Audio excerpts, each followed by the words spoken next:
Pero ito, at least pinakita at nakita dito yung dati pong mga riles ng tren.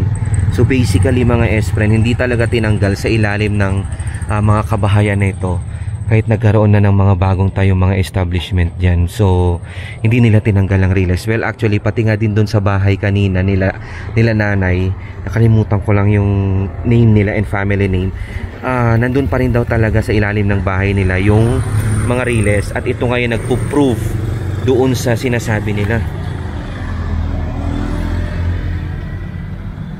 So bagong hukay lang kasi daw o hinuhukay daw itong imbornal dahil nga ayan medyo may konting repair and ayan lumabas. At least naabutan natin